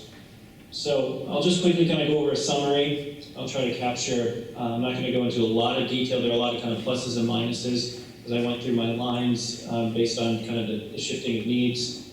The budget does not, the only change, I'm not asking for any increases, like increased staffing at this time, although I do have a wish list that I can share with you if you would like to know that later. But I'm not asking for any changes except for the map testing from NUIA, which Mrs. Herson and Lori had shared a few minutes ago. So the initial budget request was actually an increase of $16,245. That increase accounted for an increased cost of consumables as we shifted away from the central supply. This year, a lot of our supplies we weren't necessarily charged for because they're in kind of the warehouse and central supply. So we're trying to really gauge what the cost would be next year when we're ordering those directly. So I did increase that amount. I was initially looking for a large increase in professional development funds, a $10,000 increase because I did have a lot of teachers interested in taking additional graduate coursework next year when I sent out a survey. And then also I had to budget for an increase of special education general supplies. In the past, those classroom supplies that the teachers use for instruction in the resource room or in our programs fell under special education lines. This year we're shifting those into general education. They're not specific to IEPs, it's just supplies that are needed for the classrooms to function. So I had to shift those over into my general supply line. So at that point, there was an increase. When I went back and looked through the numbers, as you all know, we were identified as a Tier 3 school, as a Title I school. There are funds attached to that, currently $20,000 that will get us through September that we're using for professional development. We do not know how much we're getting next year after September for the following year. The state hasn't notified us yet, but I'm kind of taking that into consideration when I actually took that $10,000 that I budgeted for graduate work. I just removed that from the budget because I'm able to use the other funds that I get for our Tier 3 for professional development, which should be substantial, but like I said, it's still an unknown number. We also had some teachers requesting some furniture requests I initially approved. I ended up cutting those, like tables and some additional chairs for students that accounted for about $1,894. So I did remove that from the budget. And then also our library, I deducted that $2,360. And I did work with our librarian to make sure that that won't have a severe impact on what our requests are, or her orders would be for next year. And the other piece is tutoring. As we shifted to a site-based, I was trying to estimate what the cost for tutoring would be for, say, not outside of special education tutoring. So this year I did budget $5,000. We haven't even come close to using that this year. So I cut that in half after a second look, and I took $2,500 off of that for next year. So, like I said, overall, it's actually a reduction when it looks at just basic operational supply, curriculum costs for the school. But obviously there's an overall increase when it comes to things like fuel and salaries. And that concludes my presentation. Thank you. Mrs. Gordon? Mrs. Gordon. Yes, hello, good evening, I hope you can all hear me. Our budget development in Clinton began from the bottom up, as we do every single year, working with the staff members first, voicing specific needs in order to perform all of their teaching responsibilities. Again, we found that a bit challenging because for the second time in my history in the district, we were asked to do a line item budget, so there's always a learning curve around that. So it was a bit challenging to take a look at last year's and develop this year's, but we made it through. So for example, we had to create a line specifically for social studies needs because we hadn't had a specific line for that. And we had some classroom teachers who were asking for those items specifically, such as maps and some books and other materials they didn't have for the social studies curriculum. Our budget lines, individual lines for math and literacy, always kind of fluctuate depending on, again, what the teachers need in those areas. So, for example, our math line went down a little bit this year, and our literacy line increased. So there are going to be ups and downs in both of those areas. Also, we had discovered that we weren't budgeting correctly for our trips, the transportation cost as well as the cost of the trips alone. So Scott and Tara helped us work through those pieces, and we were able to determine what our transportation costs would be for the trips, which turned out to be in the neighborhood of $6,000, where the trips themselves, those that we do go to that have a dues or fees that we have to pay, is around $2,700. So when we put those together, that's what our trip costs are, around $9,000 or so.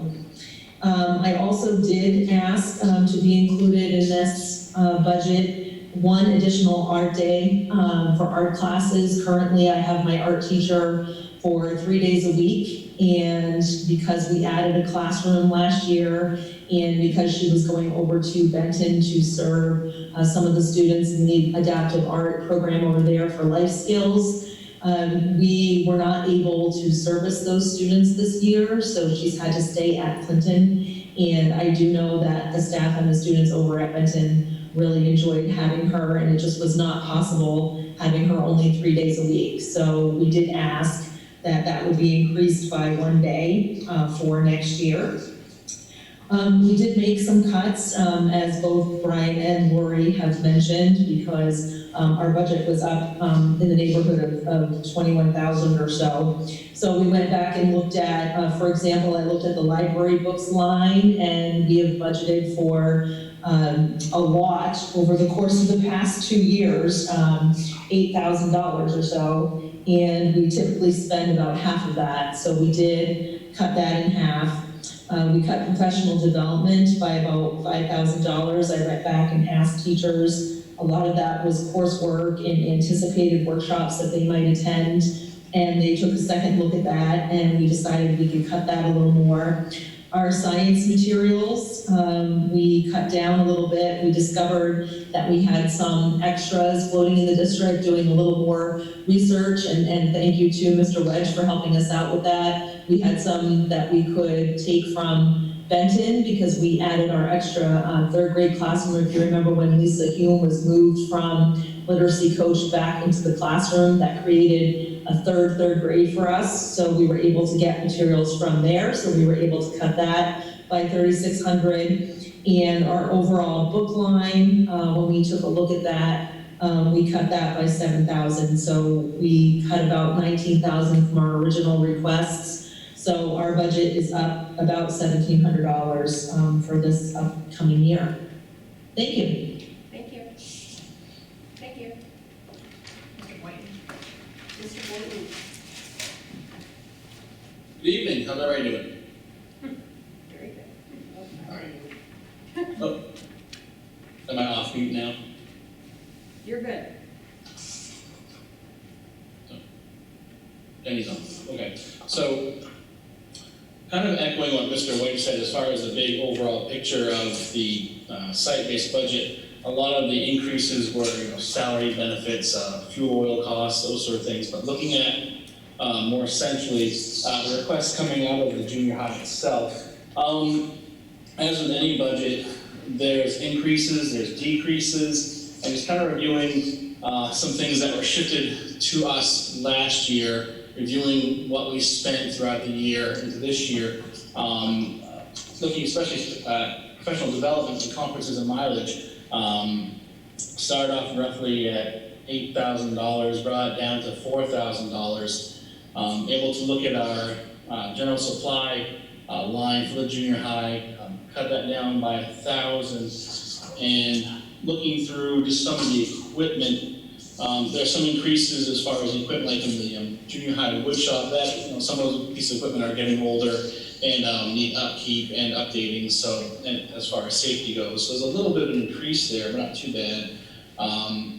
But some pieces of equipment that were requested were cut from the initial budget. So really kind of overall, with just 7th and 8th grades, especially having added 2 new staff members last year, one in social studies, one in science, they've been great additions. But kind of anticipating that they need some materials for their rooms where they didn't have any budget last year. Going into fiscal year 2021, I'm sorry.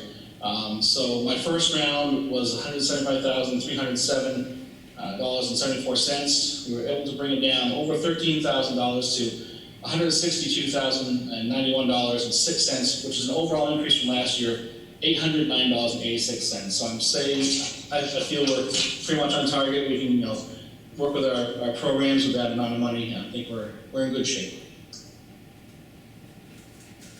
Thank you. Thank you.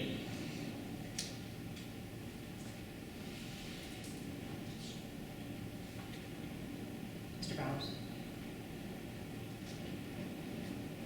Mr. Good Bowers? evening. Yep, all set? Yes.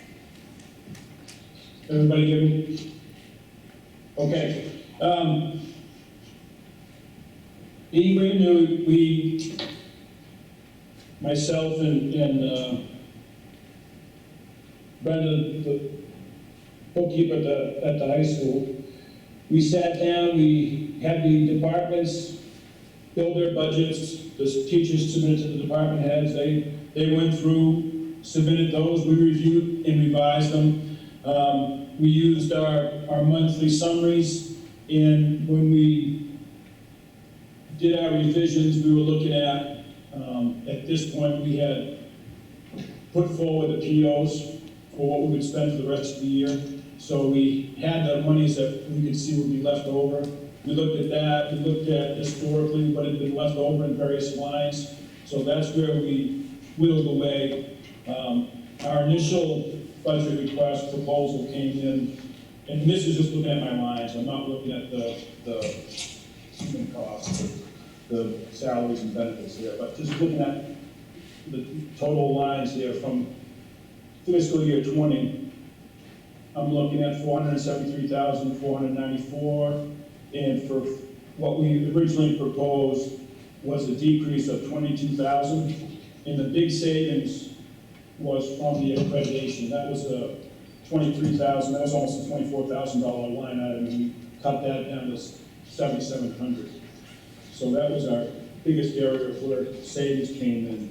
And then we went back through and further reduced the original thing. In overall, we're down almost 29,000 from fiscal year 20 for our budget piece.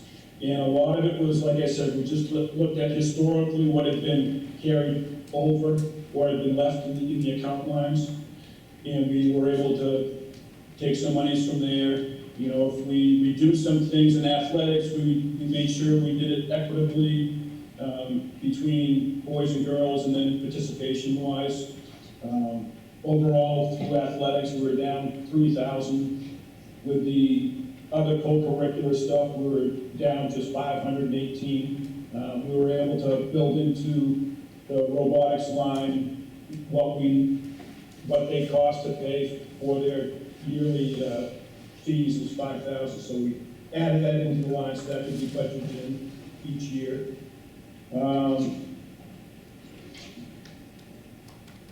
English was down. We took some 5,500 from English, and that was through various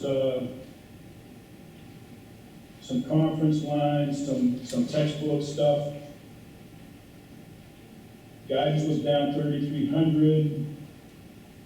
We had an increase for some health textbooks, but overall, the health line was up 2,700, but that was due to the textbooks that need to be purchased. Library was down just under 1,000. Math down 500. You know, so we went through and we believe we've got, you know, it's a pretty tight budget, but we believe we've got what we can fiscally responsibly put forward for next year. Thank you. I just have one question. On the accreditation piece, that was so much higher in FY20 because they were actually here, right? Now we're down to a Right. normal 77. Yeah, we've got it figured out, so we've got enough cushion to build in for what the yearly dues are for them. Okay. But yeah, the year that they come and visit, you've got to put them in the hotels, you've got to supply them with food and everything, so it's like at least a $10,000 increase. Great, thank you. Yep. Ms. McDaniel. And Ms. McDaniel.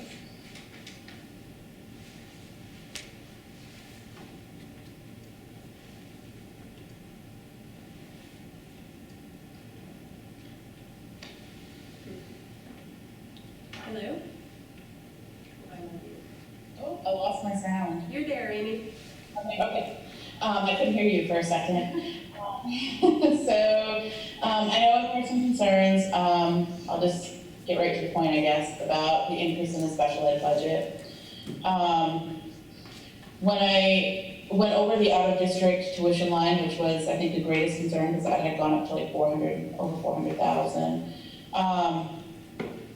Instead of figuring that on cost based on program days and the number of students in what program, I looked at average attendance for every student.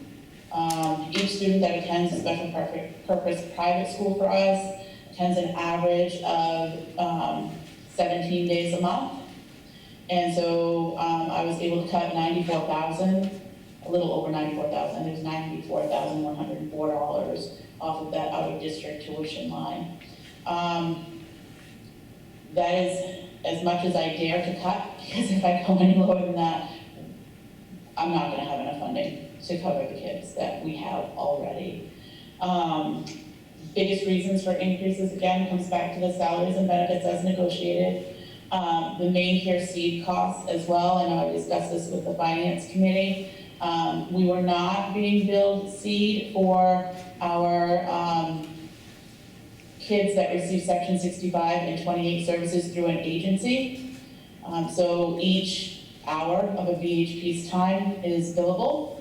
and it's charged to main care. And so we are responsible for 38% of what is billed to main care as seed. For some reason, the DOE has not been taking that money from us. I was advised by the department to make sure that I budget for that moving forward because they are working on fixing that issue. So that is part of the increase in cost. Also, there was a psychologist last year that was paid pretty regularly, but there was no contract and he was not included in the budget. I've included him in this, or his position, essentially, contracted position, in this budget because we have had to contract with other psychologists to make up for the loss of this person. So, you know, this budget reflects what special ed is actually spending without any hidden kind of stuff going on. Does anybody have any questions? Jenny, I can't hear you. Oh, sorry, I was on mute. I was asking if anybody had any questions. I got a question. Right. You can just, if she can't hear me. So yeah, she can hear you because I think she can hear me. Right. So this is Ray Davis-Holtz who's speaking. So did you say that you were, this past year you contracted out a psychologist and you put in the budget to hire a psychologist? No. No. I missed that. No, the cost was there last year, and I don't know, because I wasn't here last year, so I don't know exactly how everything came about, but I do know that there was a psychologist that was billing us that was not included in the budget. And because of that, because we do need the services that were provided by that psychologist, I have included that cost in our budget this year moving forward. Okay, thank you. Amy, Jenny, this is Danielle. I have a question for Amy. And if I heard you correctly, did you state that for the out-of-district placement students, you've cut enough to cover just the students that we have? So if another student moves in that needs those services within our district, are we not going to be able to cover that student?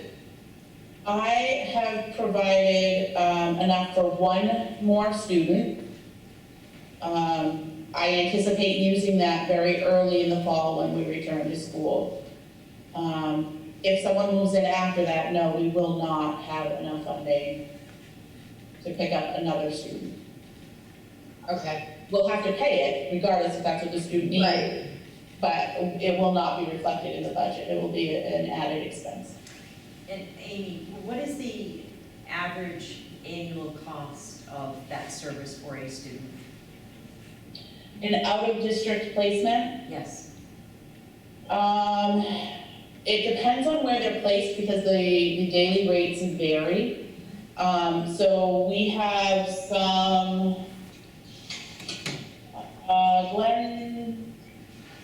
Glen Stratton is a little over 300 per day. Margaret Murphy is around 220 a day, or 266, and Central Maine Learning Center, I think it's 220 a day. So when we look at those daily rates, we have that daily rate which covers the SDI, or specially designed instruction for students. And then we have the transportation costs that go with that. To run a van down to Auburn costs us about $250 a day.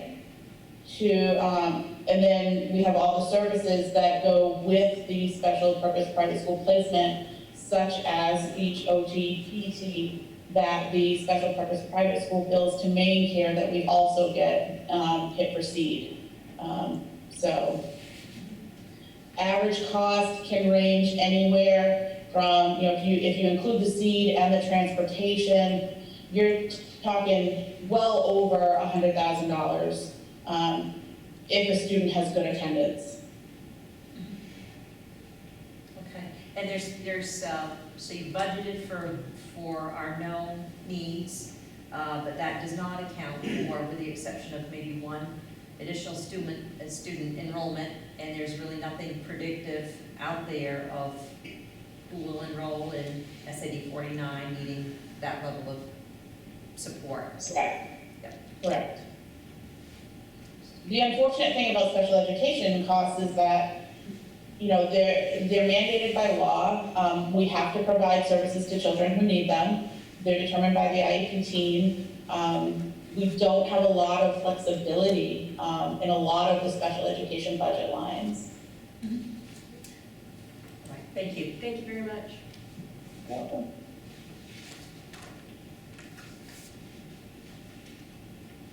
So we all got an updated copy today, an email of our budget as reflective of what everybody's talked about. Is that right? And the big highlight. Good news. You can say it. Well, our anthem rate increase came in at 0%, which was a huge. We can't hear, can you say it again? Go ahead, Jenny. Our health insurance rate, our renewal rate came in at a 0% increase. Hold on. That's very exciting, because that, special education, only one extra really makes me nervous. I agree, Katrina. I think that might not be a great idea.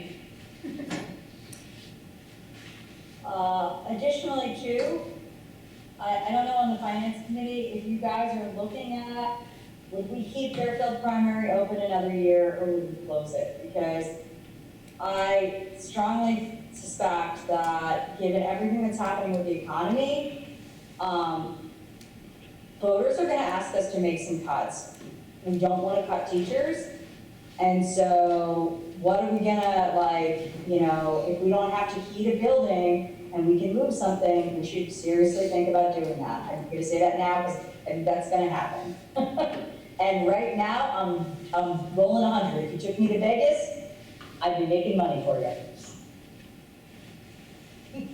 Yeah, we did briefly talk about Fairfield Primary at our last finance committee meeting, and timeline-wise, it would be another very hurried situation to try to close a building and put a bunch of very small children into a place that's not currently suited for them. We don't have a contiguous area, right, where we could put all of the Fairfield Primary students. Yeah, so I just want to Absolutely, we know it's a conversation that's going to come up, but That's right. And we ought to, I don't think that's a robust answer, to be honest.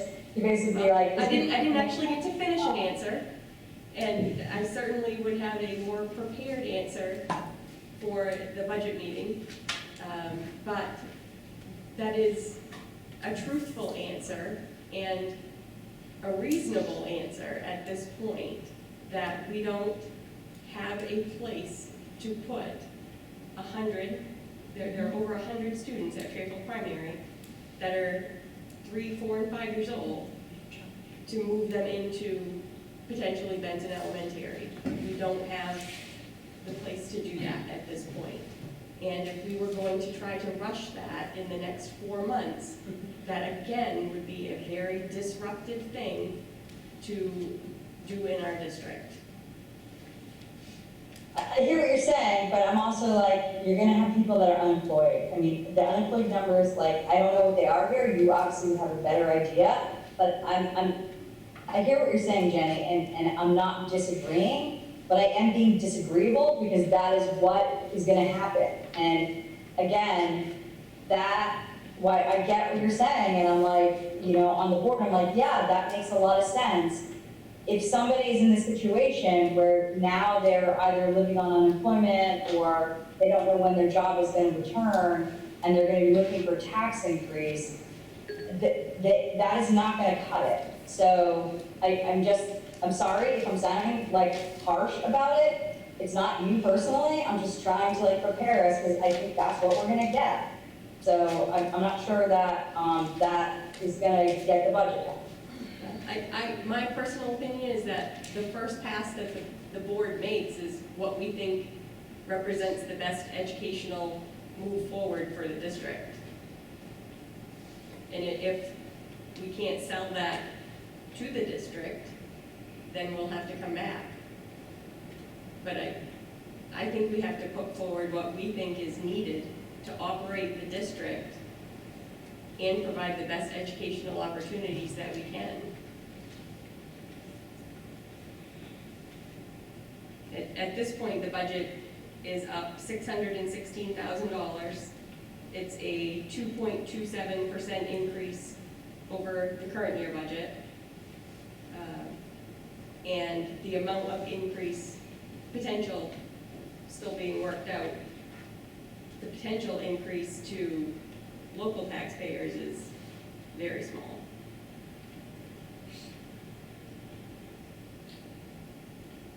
Yes? Sure.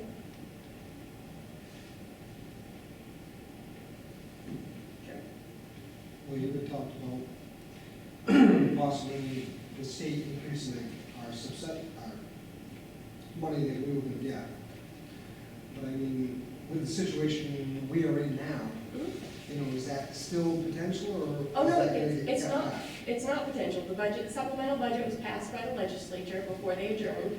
So the amount of subsidy that we are getting should be what they told us in January. That's what has been approved in the budget for FY '21 for the Department of Education's general purpose aid account.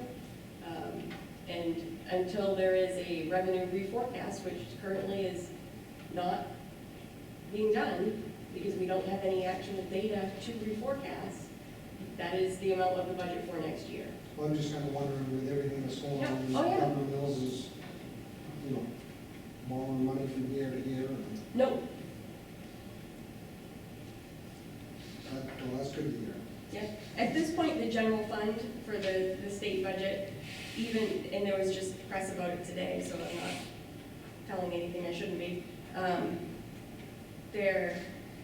We believe there are sufficient resources in the general fund, even if there is a revenue downturn in this fiscal quarter, that there's sufficient, that FY '20, this fiscal year that we're in, will not have a revenue imbalance, or budget imbalance. The supplemental budget that was passed left enough money on the table, you know, so that even if revenues went down, we would not be out of balance by what they're thinking.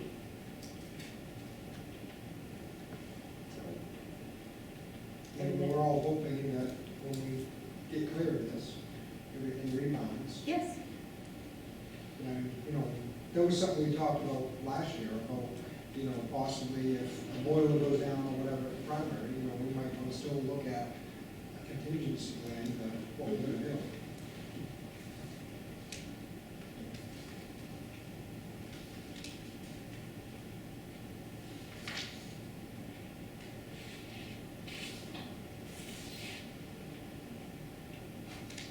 So where do we want to go from here on the budget? Well, we've made, the administrators have made the recommended cuts.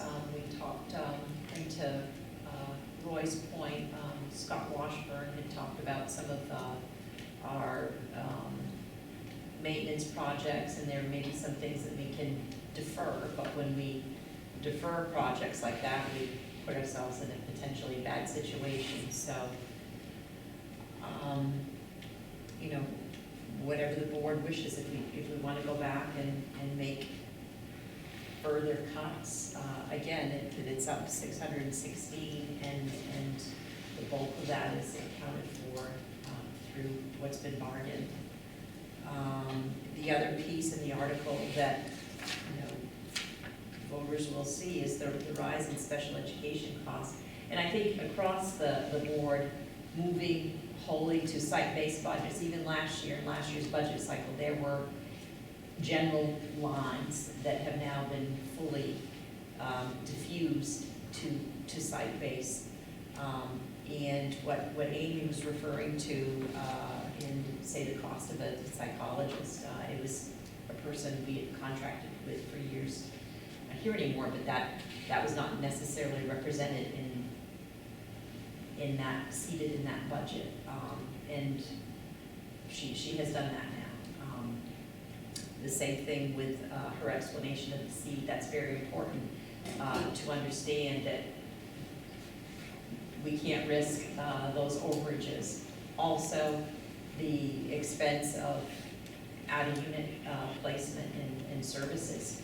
There is nothing we have that can predict who will be coming to us, and roughly $100,000 for an individual program, and it's the services these students need and that we will provide to them. But do we account for 1 or 3 of those students? Potentially we're looking at adding an additional $300,000 in anticipating a cost that we might incur. Madam Chair, what is the timeline on the budget?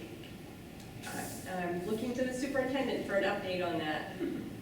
I'm sorry. An update on the timeline for the budget. We are still on the same cycle we were at for referendum, backing up through for our budget hearing.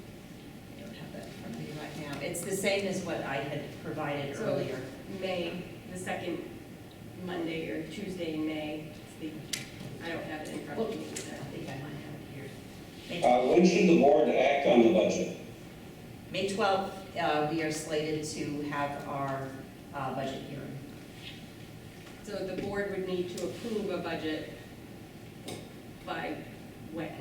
The 16th would be the date that you would sign the documents, the warrants for that, April 16th. So we're... I did not hear that. April 16th, I'm sorry. When we need to do what? April 16th would be the date that we would need to sign the warrants for a May 12th budget meeting. Okay, and we can't all get together in one room, so what is the idea? We can just go in, right, like we did before and sign warrants at the business office? We could do that. I will check the legality. I don't think you need to be in a common space to sign those. You could have a special board meeting and sign on April 30th, which might give us a little bit more time. Yep. This is just given our scheduled meetings, but that would probably be recommended. Yeah. And that would keep us on track for the May 12th date. Okay. I would think that is probably more reasonable so that people can go back and look at the budget as it's presented now. And we would need to approve a budget at the meeting on the 16th for the warrants to be printed for the 30th. Jenny, I would actually like to see the special ed budget go up to accommodate another out-of-district placement student. I just don't think it is forthcoming for us to just think one extra student might need those services, and it still just makes me nervous just adding only enough money for one more student for a total of 2 extra students, above and beyond what, however many students we send now. And one of the things that Amy did to draw that down a little bit is essentially prorate. So she looked at the average number of days attending versus the maximum number, and looked at a history of that, of longer historical record of that. And again, try to find something that's predictive of the actual cost. I'm asking to add how much, potentially $100,000 to that article. Well, if I understood her correctly, she had gone in doing the prorating, and it was roughly 94,000 and change. Yes, yes. I would rather see that go back in. Okay. All right. I'm still confused about, are you saying that we all have to be there on April 30th to sign the warrants together, or we can sign them? No, that is, again, new environment. I will follow up on the legality of that, but that's typically something that's done either before or after a meeting. So I'm not. So we'll follow up with Peter and find out if we can take the vote on the 30th and people can come in to sign on the, that at that meeting or on the 1st, so that we'll still have time to post the required number of days. Yeah, also, I mean, if we can get a little bit more information about how moving children out of Fairfield Primary to Benton, any costs associated with that, any, learning impacts. I think we just need a little bit more information to be able to respond to people, because it's obviously there would be costs in it, and the cost has to be, small enough to be, to make it worth it, right? So I think having those other questions, just so that we're like, yes, this is why not only is it bad for their education, but it doesn't really save us that much money, similar to what we talked about with the buses. I don't know, I'm just making some assumptions about that, but it would be good to have an idea that we could put that out there. I have a question. Were we to close Fairfield Elementary and move the students somewhere else, which we've been assured is not a possibility, what impact would that have on the fact that Fairfield Primary is now ranked #1 in the state and has been approved for replacement? Well, Jenny and I have met with Scott Graham and his team, and I asked that question directly, and it would not affect our eligibility for this project. That's what I was told. Yeah, I can't imagine why we would want to close Fairfield Elementary and a group of students in effect deprived education. Yeah, I mean, I understand, we can't imagine that, but I'm just playing devil's advocate here, because I don't want us to get in a situation where we don't pass the budget again if we just had a more extensive answer. That's all I'm saying. I'm not disagreeing, I'm just saying, we group think and we convince each other, but it's not about us. It's about the population out there, and we need to have addressed these things so that we can put them to bed quickly and get people's buy-in. Yeah, while I have no idea what the voters will do, every year is kind of a new venture. My experience in the town of Fairfield, or SAD 49, the district, is that the voters have been very supportive of education historically. We're an extremely poor district that goes in the state, and SAD 49 voters have historically taxed themselves heavily. Even when the former governor was cutting our that we used to get. I think last year's budget, to put it very bluntly, people had difficulty with it because they didn't understand it, and based on the superintendent that you had in place that time, it's not any surprise that they didn't understand it. I'm still finding out things months later that the former superintendent did that has impacted this budget more than most people would realize. Okay, so we will come back for the 16th to vote on a budget. We certainly can make changes at that meeting as we look at the numbers, and if we're not comfortable with where we're at. We had 94,000. I'd have to do fast math, and that's never great to do math on microphone. I think we'd still be under 3%, even if we added back the 94,000 that came off special ed. So we will come back and we can make adjustments at that time and have a budget that we will approve to sign on the 30th. Okay.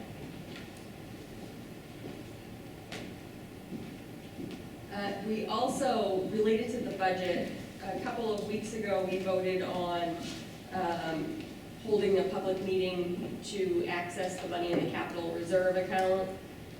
With everything still going on with the additional executive orders limiting the number of people that can gather, we are going to, we'll postpone that because we certainly don't want to put anyone at risk by trying to get together for a large budget meeting. So we'll plan to include that in the warrant with our whole budget. It'll just be another line item. It won't impact the dollar amount of this budget. It'll just be another article that people have to vote on to allow us to access that fund.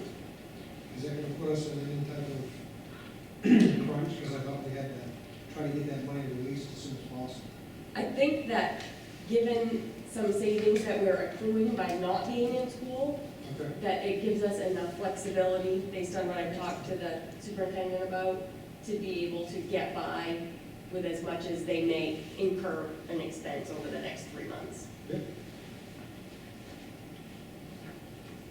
Okay, so moving on, under resignations, we have one Ben Kent, LHS math teacher, resignation June 2020.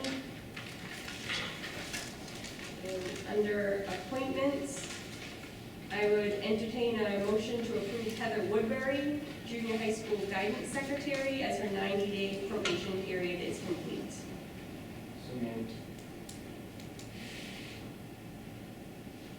Second. So moved. Moved by Neil and seconded by Ray. And now we'll roll call. Booton, Yes. Boyden, yes. Caverly, Yes. Davis Folsom? Yes. Dumont? Yes. Sorry, I have to keep flipping my paper. Hussey? Yes. Kinley? He's Stu? muted. Stu, you gotta, I'll unmute you.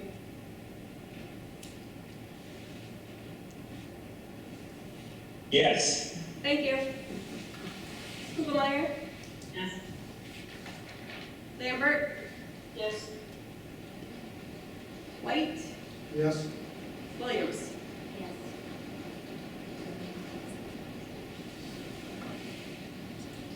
That's 11, that's all of us. That motion passes 11-0-0. And I would now entertain a motion to go into an executive session pursuant to 1 MRSA Section 4056A to discuss contract negotiations. So moved. Second. So moved. Moved by Neil and seconded by Ray. Booton? Yes. Boyden? Yes. Caverly? Yes. Davis Folsom? Yes. Dumont? Yes. Hussey? Yes. Kinley? Yes. Kugelmeyer? Yeah. Lambert? Yes. White? Yes. Williams? Yes. Great. 11-0-0. We will go into executive session. We'll need just a moment.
Jenny, I would suggest that someone there read the motion. Yes.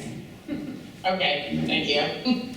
Okay, so we are back from executive session, and at this point, I would entertain a motion to authorize the board chair to sign the grievance settlement and memorandum of agreement as discussed in executive session.